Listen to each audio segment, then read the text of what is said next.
Please use headphones for your safety. तो आ गए आप लोग। वीडियो को लाइक सब्सक्राइब करना ना भूले। तो चलो जल्दी से अपनी बांसुरी पकड़ लो और शुरू करते बिना किसी बकवास के बॉडी बैंड चैप्टर 22 और 23। तो लाइव स्ट्रीम ऑन करने की बात से भाई जिया पूछती है क्या मतलब है तुम्हारा। तो लोंडा बोलता है मैंने कहा था ना कि मैं तुम्हारी पैसे से मदद करूंगा। तो जिया चिल्लाती है क्या इसका मतलब तुम हमारी फिल्म को ब्रॉडकास्ट करना चाहते हो।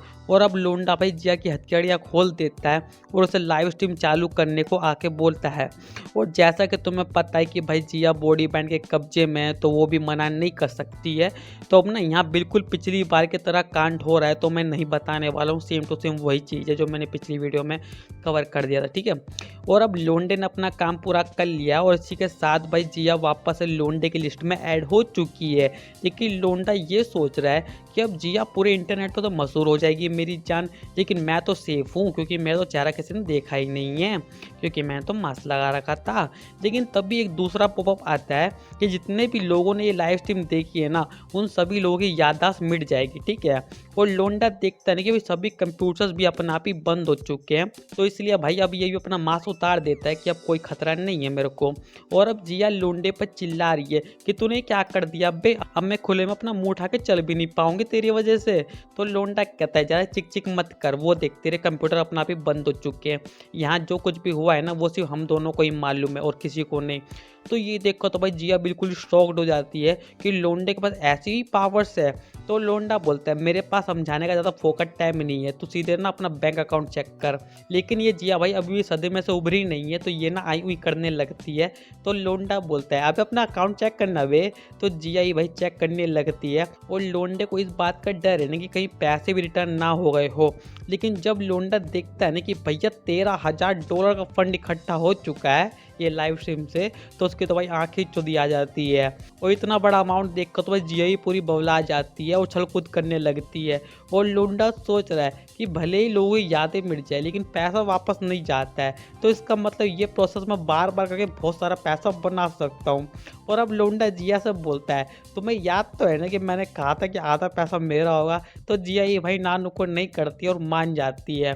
तो अब ना लोंडा इससे बोलता है कि मैं तेरे लिए ना हर बार ऐसे ही कर सकता हूँ, तुझे बहुत अमीर बना सकता हूँ मैं, लेकिन तुझे थोड़ी तमीज में रहना सीखना होगा। और इसके बाद ना लोंडा जिया वो कहता है कि आज से तुम मेरी गुलाम हो, क्या तुम्हें इस बात से कोई दिक्कत तो नहीं है। तो जिया भाई बड़ी आराम से मान जाती है। और ये बंदा सोच रहा है ये तो बिल्कुल लॉटरी जैसा है और मेरे ख्याल से ना उस डीमन को भी नहीं पता होगा कि उसके सिस्टम में कुछ ऐसा ग्लिच आ रखा है। जाहिर सी बात है उस डीमन को पता होगा यार, उस डीमन ने लोंडे को पावर दिया और उसी को नहीं मालूम होगा। तो अब ना लोंडा अपने काम पे जा रहा है और जिया ने भाई लोंडे को आधे पैसे भेज दिए जो कि है $6,500। और लोंडा सोच रहा है इस तरीके से मैं बहुत ही पैसा कमा सकता हूँ यार, लेकिन शायद हड़बड़ी में आकर मुझे अपनी जॉब नहीं छोड़ देनी चाहिए। मतलब लोंडा सोच रहा है ना कि अब मेरे पास तरीका तो जॉब छोड़ दूँ, लेकिन अभी नहीं छोड़ेगा जॉब वो। लेकिन लोंडे को भाई अपने इनाम का सोचकर ही बहुत ज़्यादा खुलबुली हो रही है क्योंकि अब उसे सिर्फ 2 लड़कियां और सेट करनी है और उसके बाद उसका मिशन क्लियर हो जाएगा और लोंडे को कोई तगड़ा वाला इनाम मिलने वाला है। और लोंडे ने अपना नेक्स्ट टारगेट वही फिक्स कर लिया है जो कि चोई गोरा है।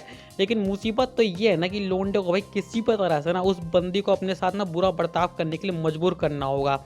और तभी लोंडे को पीछे से आवाज आती है कि मैनेजर आज तुम फिर से लेट हो गए। और ये भाई इसकी टीम लीडर थी और लोंडा तो भाई इसको देखकर पूरी तरह ही चौंक जाता है क्योंकि आज ये कुछ ज़्यादा ही सुंदर लग रही थी और काफ़ी तमीज़ से ये बात कर रही थी। तो अब ना ये बंदी बोलती है तुम मुझे ऐसे क्यों घूर रहे हो। तो लोंडा भाई कोई जवाब नहीं देता है। और जब ये बंदी यहाँ से चली जाती है ना तो लोंडा सोचता है अबे यार एक दिन में इस लड़की में इतना बड़ा बदलाव कहाँ से आ गया। देखो इस बंदी का नाम जिन संजू है, ठीक है, तो हम इसे सिर्फ जिन कह के बुलाएंगे, ठीक है। तो अब ना हम देखते हैं ना कि जिन जो है ना भाई इसे लोंडे से प्यार हो गया है, वो भी सच्चा वाला। वो भी इसलिए क्योंकि कल लोंडे ने इसके साथ जो धूम मचाया था ना उसमें से कुछ ज़्यादा ही मज़ा आ गया था। तो अब ना लोंडा चोई गोरा के कैबिन में चला जाता है क्योंकि उसने बुलाया था, ठीक है, जहाँ सोरिन भाई पहले से मौजूद होती है। और लोंडे को देख के भाई सोरिन की फटके 4 हो जाती है। तो लोंडा सोरिन से पूछता है कि तुम यहाँ क्या कर रही हो और चोई गोरा कहाँ है। तो सोरिन बताते कि वो कहीं गई है तो अभी थोड़ी देर में आ जाएगी, ठीक है, जब तक इंतजार करते हैं। और अब ना यहाँ काफ़ी देर हो चुकी है लेकिन भाई चोई अभी तक यहाँ पे नहीं आई है। तो लोंडा सोचता है क्यों ना जब तक मैं सोरिन से ही पंगे ले लूँ, मतलब बिना बात की लकड़ी ले गई है। तो लोंडा इससे बोलता है हाँ बेटी तेरे पति के क्या हालचाल चल रहे। तो सोरिन बोलती है अबे अपने काम से काम रखना। तो लौंडा बोलता है, अरे मैं तो बस यूं ही पूछ रहा था कि कहीं ऐसा ना हो कि तुम मेरे प्यार में पागल हो गई हो और फिर अपने पति को ही छोड़ने का प्लान बना रही हो। लेकिन भाई सोनिया कुछ भी नहीं बोलती क्योंकि सब पता है इस लौंडे से मुंह लगाना ही बेकार है। और अपना लौंडा भी रहने देता है कि छोड़ो यार क्यों मजे लूँ, मैं इससे भी बच्ची है। और सोचने लगता है कि ये चोई गोरा कहाँ मर गई बे, और ये भी कि बस एक बार ये चोई मुझे तंग कर दे फिर मैं इस पर अपना जादू चलाता हूँ। लेकिन तभी लोंडे के दिमाग में एक आइडिया दौड़ते दौड़ते आता है और ना वो सोरेन को भी कैच कर लेता है। और लोंडे का प्लान ये है ना कि अगर चोई यहाँ आती है और वो लोंडे को ऐसी हरकत करते हुए देखेगी सोरेन के साथ, तो वो लोंडे पर झूठ चिल्लाएगी और बस फिर ये बंदा अपना जादुई ताकत का इस्तेमाल करेगा और काम खत्म कर देगा उसका। तो चलो भाई आज का हो गया। अगर वीडियो पसंद आई हो तो लाइक सब्सक्राइब कर देना और हाँ मेरे दूसरे चैनल को भी जो सब्सक्राइब कर लेना, लिंक डिस्क्रिप्शन में। तो चलते टाटा, बाय बाय।